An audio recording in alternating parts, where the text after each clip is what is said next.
નમસ્કાર દર્શક મિત્રો, મંતવ્ય ન્યૂઝનો ભવિષ્યલક્ષી કાર્યક્રમ કાલનો દિવસ કેવો રહેશે માં સ્વાગત છે. હું છું આપની સાથે કૃતિ. કાર્યક્રમની શરૂઆત કરીએ.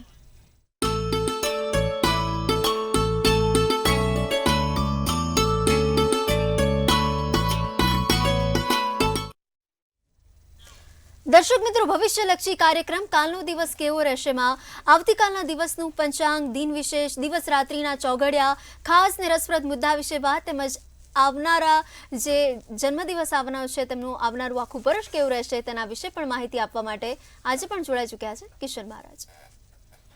દર્શક મિત્રો સૌને પ્રણામ, નમન, વંદન, સ્નેહથી સ્પંદન, દિલથી અભિનંદન. સૌ દર્શક મિત્રોને મારા જય શ્રી કૃષ્ણ, જય મહાદેવ, જય માતાજી. આપ સૌનું ભાવભર્યું હાર્દિક ભર્યું સ્વાગત છે આપના ખાસ કાર્યક્રમ લોક લાડીલા કાર્યક્રમ કાલનો દિવસ કેવોમાં. સૌને મારા વંદન છે. પહેલાં તો દર્શક મિત્રો, કાલનો દિવસ કીધો એવો કેવો એટલે બેને કીધું એ પ્રમાણે કે ભાઈ રોજની નવી માહિતી, રસપ્રદ મુદ્દાઓ ઉપર ખાસ વાત, તમારી દરેક મૂંઝવણનો નિવારણ, સળગતા પ્રશ્નોનો સળગતો જવાબ, ને જેનો પણ જન્મદિવસ આવતીકાલે છે તેનું આવનારું વર્ષ કેવું રહેશે ટેરોટના માધ્યમથી જાણકારી. તો આ બધી જ સરસ મજાની નવી વાતો, અજબ ગજબની વાતો સાથે આપણે કાર્યક્રમની શરૂઆત કરવાની છે. શરૂઆત કરીશું પ્રથમ પંચાંગથી. જી બેન. જી મહારાજ, તો આવતીકાલના પંચાંગ વિશે આપણા દર્શક મિત્રોને જણાવો. પંચાંગમાં કાલે તારીખ 6/1/2026 ને મંગળવાર રહેશે. તિથિ વિક્રમ સંવત 2082. કાલે પોષ વદ ત્રીજ છે. ચંદ્ર છે પોતે કર્ક રાશિમાં ડ ને હ મૂળાક્ષર સાથે ચંદ્ર ભ્રમણ કરે છે. આશ્લેષા નામનું નક્ષત્ર ચાલશે અને પ્રીતિ નામનો યોગ છે. તો જે કરણ છે તે વિષ્ટિ નામનું કરણ છે. પંચક્ય વિછોડો તો જોવામાં આવો તો પંચક્ય વિછોડો નથી. સૂર્ય ધન રાશિમાં છે, ચંદ્ર પોતે કર્ક રાશિમાં ભ્રમણ કરે છે. વહેલી સવારના 7:21 સૂર્યોદય થાય છે, એટલે લગભગ 7:30 થતા સૂર્યોદય થાય છે, જે ખૂબ મોડું કહેવાય. પણ અત્યારે શિયાળો છે, શિયાળો એને જ કીધું ભાઈ. દિવસ ટૂંકો ને રાત મોટી એટલે શિયાળો. અને જે સૂર્યાસ્ત છે સાંજે 6:08 સૂર્યાસ્ત ધીરે ધીરે થોડોક મોડો, બાકી તો 5:30 થઈ જતો હતો. આ થોડોક મોડો થાય છે. 6:08 સૂર્યાસ્ત છે. 9:20 ચંદ્રોદય અને ચંદ્રાસ્ત 9:46 છે. અભિજીત મુહૂર્ત શું કહી રહ્યું છે? 12:23 થી 1:05 અભિજીત મુહૂર્ત છે. સારામાં સારો સમય જેને કહી શકાય તે અભિજીત મુહૂર્ત છે.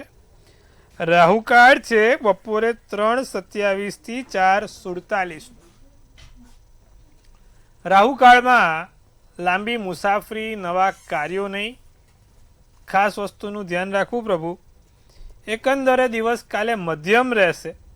ધનારક ચાલે છે, કમ ઉડતા ચાલે છે, માટે કોઈ પણ માંગલિક કાર્ય થઈ શકશે નહીં.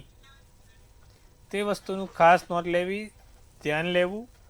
એકંદરે દિવસ મધ્યમ છે. જી બેન.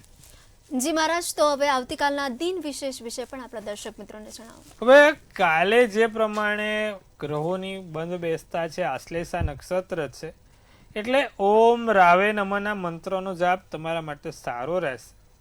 કાલે ઓમ રામ રાવે નમઃ કાં તો ઓમ રાવે નમઃ ની એક માળા કરવાથી ઘણું એવું સારું દિવસમાં સારું કામ થશે. આવતીકાલે આટલું અવશ્ય કરીશું. લાભ જોવાશે. જી બેન. જી મહારાજ, તો હવે આવતીકાલના દિવસ અને રાત્રિના ચોઘડિયા વિશે પણ જણાવો. પ્રથમ કાલે લાભ ચોઘડિયું 11:24 થી 12:45 કલાકનું છે. બીજું છે અમૃત ચોઘડિયું 12:45 થી 2:06 કલાકનું. ત્રીજું શુભ ચોઘડિયું 3:27 થી 4:47 કલાક. 3 ચોઘડિયા, 3 સારા ચોઘડિયા છે. રાત્રિનું ચોઘડિયું 7:47 થી 9:27.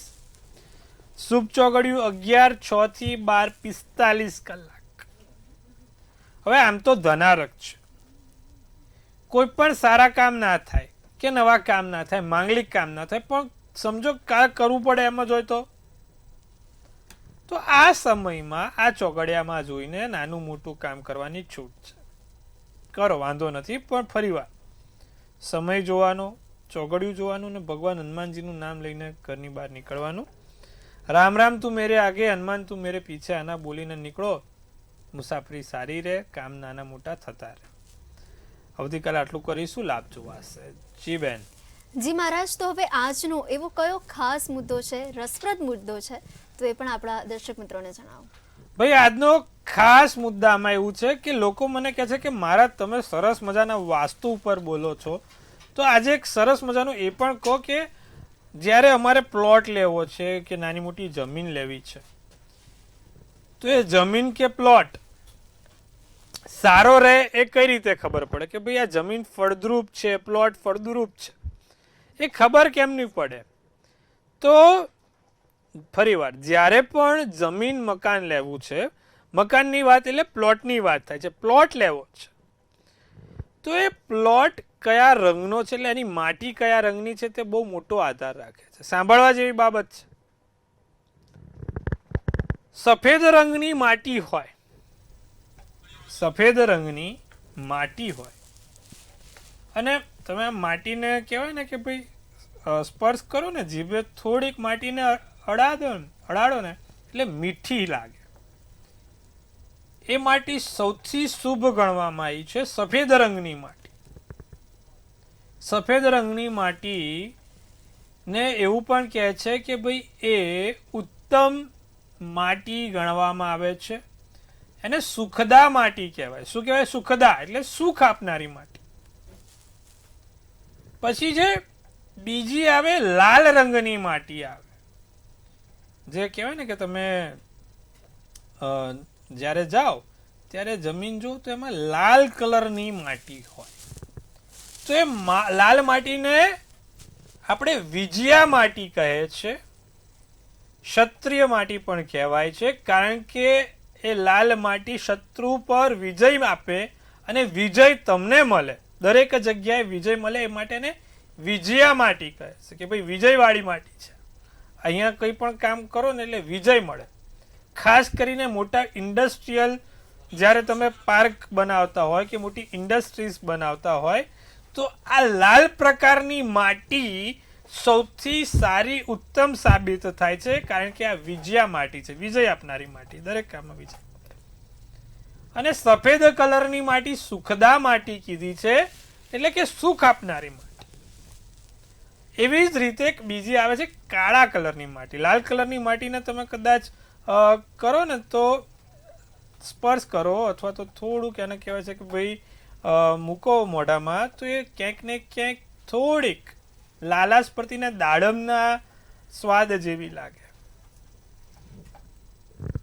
અને જ્યારે કાળા કલરની માટી હોય છે, એ કાળા કલરની માટીને મધ્યમ માટી ગણી છે, અથવા તો આપણે કહી શકાય કે ભાઈ અશુભ માટી પણ ગણી છે. ત્યાં કોઈ દિવસ સારા કાર્યો થાય નહીં એ માટી ઉપર, અને માટી પર કોઈ દિવસ ઘર, જમીન કે ઇન્ડસ્ટ્રીઝ બનાવાય નહીં. ક્યાંક ને ક્યાંક ઉતરતી માટી કહેવામાં આવે છે, અને ઉતરતી કક્ષાની માટીને આપણે કાળા કલરની માટી સાથે જોડીએ છીએ. એટલા માટે થઈને આપણે આ માટી પ્રમાણે પણ વ્યક્તિને કેવી રીતે ફળ આપે, શું ફળ આપે, તે વિશે આપણે માહિતી આપીએ છીએ. હવે તમે સમજો કે ભાઈ માટીને, જે કાળી માટી છે તેનો સ્વાદ તુરા જેવો હોય, એટલે કે થોડોક તુરો લાગે. જ્યારે સફેદ મીઠીનો સ્વાદ ગળ્યો હોય, મીઠાશ ભર્યો હોય.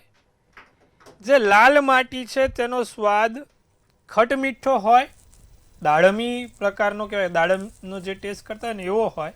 અને જે કાળી માટીનો જે ટુકડો મોઢામાં લો અથવા તો એનો ટેસ્ટ લો, તો એ એકદમ તુરા પ્રકારનો આવે.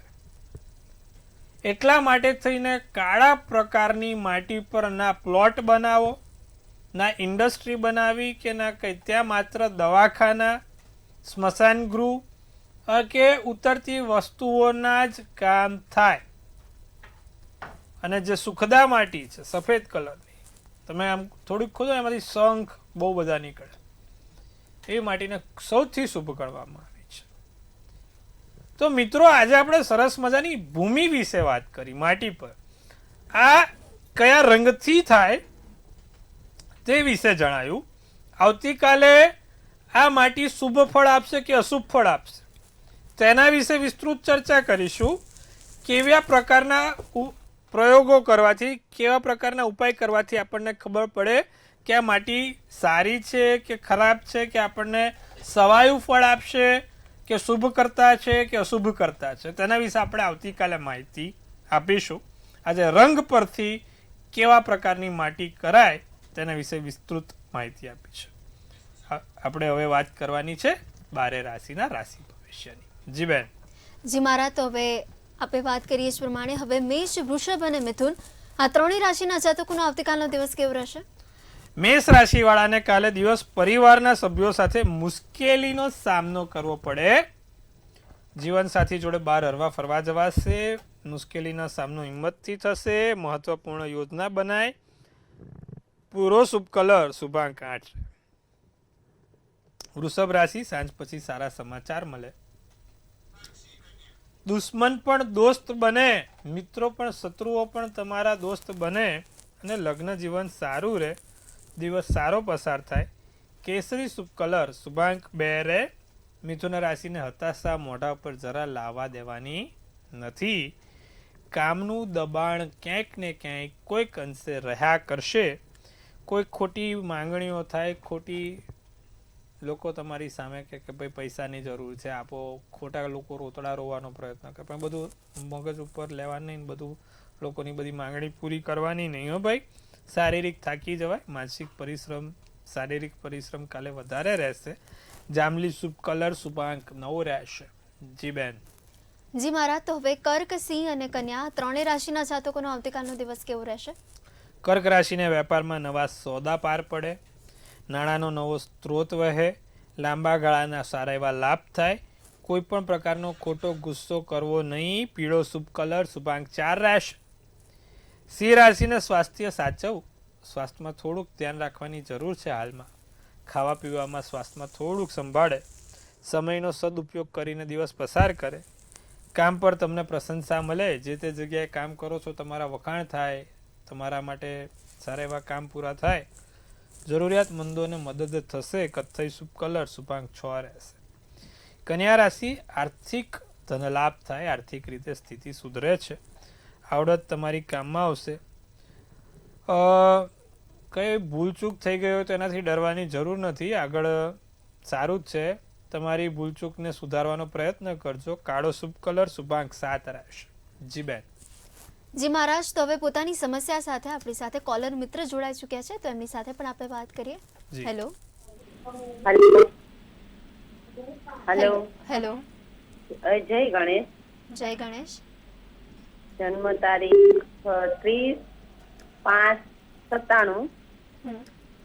જન્મ સ્થળ રાજુલા ને જન્મ સમય સાંજે 11 વાગે. અને પ્રશ્ન શું છે આપનો? પ્રશ્ન છે ગવર્મેન્ટ યોગ છે કે નહીં, ભવિષ્ય કેવું છે? મીન રાશિનો ચંદ્ર, મકર લગ્ન, ઉત્તર ફાલ્ગુની નક્ષત્ર, શુક્રવારનો દિવસ છે.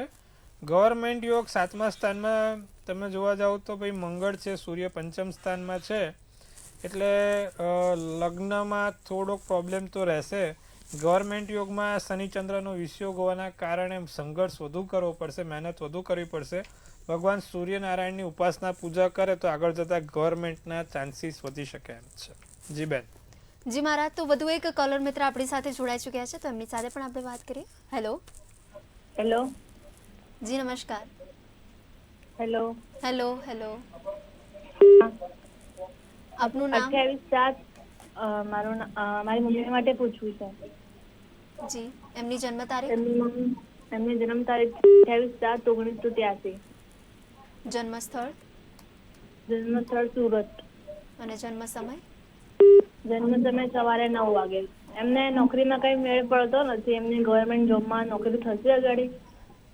કુંભ રાશિનો ચંદ્ર, સિંહ રાશિનું લગ્ન, ભીષા નક્ષત્ર, ત્રીજની તિથિ છે. 12મા સ્થાનમાં સૂર્ય છે બેન, એટલે લગ્નમાં થોડીક એમને સમસ્યા તો હોય. સાથે બીજું કે ગવર્મેન્ટ નોકરીમાં મેળ ઓછો પડે, કારણ કે સૂર્ય 12મા સ્થાનમાં થઈ ગયો, વ્યય સ્થાનમાં ગયો, એટલે એને સરકાર તરફથી જે લાભ મળવા જોઈએ તે ઓછા મળે.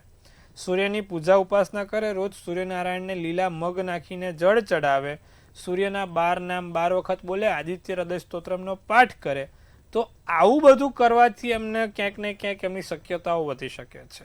સૂર્યના ઉપાયો કરે અને બને ત્યાં સુધી એક સૂર્યનું માણેક્યનું રત્ન પણ પહેરે તો એનાથી લાભ જોવાશે. જી બેન. જી મહારાજ, તો આપણી સાથે વધુ એક દર્શક મિત્ર જોડાઈ ચૂક્યા છે, તેમની સાથે પણ આપણે વાત કરીએ. હેલો. હાલો હાલો. હા જી, આપની 21/2/91 21/2/91 જી, જન્મ સમય જન્મ સમય 4 થી 5 અને જન્મ સ્થળ, સવારે. જન્મ સ્થળ કોયલી. આપનો પ્રશ્ન. એ બેનના મેરેજ એક વખત થઈ ગયા, છૂટું થઈ ગયું છે, તો પાછા ક્યારે થશે અને એનું જીવન કેવું રહે આગળ? મેષ રાશિનો ચંદ્ર, ધનુ રાશિનું લગ્ન, ભરણી નક્ષત્ર, સાતમની તિથિ છે. હવે શનિ રાહુ બીજા સ્થાનમાં હતા એટલા માટે થઈને આ લગ્ન ભંગનો યોગ બન્યો. બીજે શનિ રાહુ લગ્ન ભંગ કરાવે ને કરાવે. હવે શું કરવાથી લાભ થાય? તો રોજ જે એમને કહેવાનું છે કે શનિના મંત્ર જાપ કરે અને એક એમેથિસ કરીને રત્ન આવે, એ એમેથિસ કરીને રત્ન પહેરે. આટલું કરે એનાથી લાભ થશે. આગળ જતાં કરિયર અને નોકરીમાં વાંધો નથી આવે એવો, સારું જીવન છે, પતિ પણ એને સારો મળશે, પણ હજી 1 વર્ષ રાહ જોવી પડે એમ છે. તો આ વસ્તુ ખાસ ધ્યાન રાખે, વર્ષ રાહ જોવે, પછી બધું ધીરે ધીરે સારું થઈ જશે. જી બેન. જી મહારાજ, તો પોતાની સમસ્યા સાથે વધુ એક કોલર મિત્ર જોડાઈ ચૂક્યા છે, તેમની સાથે પણ આપણે વાત કરીએ. હેલો. હેલો. હેલો. જી, આપની જન્મ તારીખ. હેલો. હેલો. હેલો. હા, આપનો અવાજ આવી રહ્યો છે. હેલો. બોલો, આપની જન્મ તારીખ બોલો. 29 બોલો. 29/12 પછી 29/12 લાગે છે સંપર્ક કપાઈ ગયો છે, તો વધુ એક અન્ય કોલર મિત્ર જોડાઈ ચૂક્યા છે, તેમની સાથે વાત કરીએ. હેલો. હેલો. હેલો. મારી જન્મ તારીખ 25/9/1998, જન્મ સ્થળ જુનાગઢ, જન્મ સમય 8:30 સાંજે. મને સરકારી નોકરી મળશે? હવે સરકારી નોકરી માટે બેન સૂર્ય સારો છે, સૂર્ય બુધ તો આમ સારો છે, પણ શનિ મેષ રાશિનો છે, મંગળ કર્ક રાશિનો છે. સૂર્ય બુધ બી ખાડે ગયેલા છે. કન્યા રાશિનો સૂર્ય બુધ સારો, પણ ખાડે ગયેલો એટલે થોડીક સમસ્યા આપે. સરકારી નોકરી લેવી છે, આદિત્ય હૃદય સ્તોત્રમનો પાઠ કરો, સૂર્યને જળ નિત્યક્રમ ચડાવો અને તાંબાની વીંટી 3જી આંગળીમાં બેન તમે પહેરી લો, એનાથી તમને લાભ થશે. આટલું કરજો, ચોક્કસથી લાભ જોવાશે. સરકારી નોકરીના યોગ ધીરે ધીરે પ્રબળ બનતા થઈ જશે. જી બેન. જી મહારાજ, તો હવે તુલા, વૃશ્ચિક અને ધન આ ત્રણેય રાશિના જાતકોનો આવતીકાલનો દિવસ કેવો રહેશે? તુલા રાશિને પૈસા સારી જગ્યાએ વપરાય, ધાર્મિક કામોમાં, સારા કામોમાં પૈસા વપરાશે. આળસનો ત્યાગ કરજો, સારા કામ કરજો, વિશ્વાસુ વ્યક્તિની સલાહ લઈને કાર્ય કરજો, વેપારમાં ગણતરીપૂર્વક જોખમ લેજો. કોઈ મોટા જોખમ લેવાના નથી, કારણ વગર કોઈ મોટો ભાર હાથમાં લેવાનો નથી. ભૂરો શુભ કલર શુભાંક 4. વૃશ્ચિક રાશિને તમારું સ્વાસ્થ્ય સારું રહેશે, તમારી સમૃદ્ધિ અને નાણાકીય સ્થિતિ સુધરશે. માતા પિતા સાથે ખુશી શેર કરી શકો છો, પણ ક્યાંક નિર્ણય ખોટા ના પડે એનું ધ્યાન રાખજો. કારણ વગર તમારા નિર્ણયો ખોટા ના પડે. ભૂરો શુભ કલર શુભાંક 4 રહેશે. ધન રાશિને અનુભવથી શીખવા મળે. કોઈ પણ વસ્તુઓમાં અમુક વસ્તુ એવી હોય કે શીખવી જરૂરી છે. અતિથિ મહેમાન ઘરે આવવાના યોગ છે. માનસિક શાંતિનો અનુભવ કરશો. જીવનસાથી જોડે દિવસ સારો જશે. સોનેરી શુભ કલર શુભાંક 8 રહેશે. મકર રાશિ, સ્નાયુઓની તકલીફ રહે, તમારી પોતાની કુશળતામાં સુધારો થશે. તમારી પાસે ખાલી સમયમાં સારા કામ થશે. ધ્યાન અને યોગ સારો એવો અભ્યાસ કરીને આગળ વધી શકો છો. નારંગી શુભ કલર શુભાંક 7. કુંભ રાશિને ખાસ મિત્રો તમારી લાગણી સમજે, ખાસ વ્યક્તિઓ જોડે મળવાનું થાય. મૂંઝવણમાં રહ્યા કરો, ખબર નથી પડતી શું કરવું શું ના કરવું, મૂંઝવણ રહ્યા કરે છે, મૂંઝવણને દૂર કરજો. ખોટો ભય ના રાખશો. સંબંધી સાથે મિત્રો તરફથી સારા સમાચાર મળશે. રાતો શુભ કલર શુભાંક 5, મીન રાશિને અજાણ્યા વ્યક્તિથી ધનલાભ થાય, ઓફિસના કામનું દબાણ રહે, બીજા લોકો તરફ ધ્યાન ખેંચાય નહીં અને સાંજે નાણાકીય લાભ થઈ શકે છે. સાંજ પછી કોઈ સારા એવા કામ થશે. આસમાની શુભ કલર શુભાંક 1 કરાશે. જી બેન. જી મહારાજ, તો હવે આવતીકાલે જેમનો જન્મદિવસ છે એમનું આવનારું આખું વર્ષ કેવું રહેશે એ આપણે ટેરોટ કાર્ડના માધ્યમથી જાણીએ. હવે ભાઈ કાલે જેનો પણ જન્મદિવસ છે સૌ પહેલા મંતવ્ય ન્યૂઝ પરિવાર તરફથી આપ સૌને હાર્દિક શુભેચ્છા. ધનથી તંદુરસ્ત, મનથી મલકાતા અને ધનથી છલકાતા રહો. હાસ્યનું તોરણ ઝૂલતું રહે, ભાગ્યનું પાનું ખુલતું રહે અને ધન કુબેરના ભંડાર ભરાતા રહે. સુંદર મજાનું બેન ટેરોટ કાર્ડ છે. આવનારું વર્ષ કેવું રહેશે? તો ભાઈ જે પ્રમાણે એમને ધ લવર્સનું કાર્ડ કાઢ્યું છે ભાઈ, હા, ખૂબ સુંદર મજાનું કાર્ડ છે ધ લવર્સ. શું કહે છે ધ લવર્સનું કાર્ડ? મેજર આર્કાના કહેવાય. એટલે તો ભાઈ કાલે જેનો પણ જન્મદિવસ, એક તો જે લોકોના વિવાહ નથી થયા, સંતાન નથી, કે કોઈ પોતાનું ઘરનું ઘર નથી, આ ત્રણમાંથી કોઈ પણ વસ્તુ બાકી છે તો થશે. ત્રણે બાકી છે, ત્રણે થશે. પાછા લગ્ન થઈ ગયા છે ને બીજા લગ્ન કરવાની ઈચ્છા છે, એ લોકો પાછા સાવધાન રહે, પછી લોચો થઈ જશે. બીજું કે ભાઈ આ વખત નવા વ્યક્તિઓ સાથે તમારે કામ કરવાનું આવશે. નવા વ્યક્તિઓ જોડે તમારે મુલાકાત થઈને કામ કરશું. તમારા વૈભવમાં, સુખમાં, ધનમાં વધારો થતો જોવાય છે. લક્ઝરી વસ્તુઓ ઘરમાં વસાવાશે, લક્ઝરી વસ્તુ ઘરમાં આવશે. એટલે કહેવાય ને કે ભાઈ સારી ઘર, ગાડી, વૈભવશાળી વસ્તુઓ, મોટી મોટી મોંઘી મોંઘી વસ્તુઓ, સોના ચાંદી બધામાં વધારો થશે. વરસ સારું સુંદર છે. શું કરવાથી લાભ થાય? જેનો પણ કાલે જન્મદિવસ છે, નિત્યક્રમ પ્રમાણે ગુલાબનું અત્તર થોડુંક લગાવવાનું રાખે. ધ લવર્સ શુક્રનું કાર્ડ છે અને શુક્ર એટલે ગુલાબ. થોડુંક ગુલાબનું અત્તર હથેળી પર લગાવીને તમારી પર લગાવવાનું રાખજો, જેથી તમને સારા એવા ફાયદા થતા રહે. આટલું કરજો, લાભ જોવાશે. જી બેન. જી મહારાજ, આપ અમારી સાથે જોડાયા તેમજ તમામ દર્શક મિત્રોના સમસ્યાનું નિરાકરણ લાવ્યા તે બદલ આપનો ખૂબ ખૂબ આભાર. સૌને શુભેચ્છા. હર હર મહાદેવ.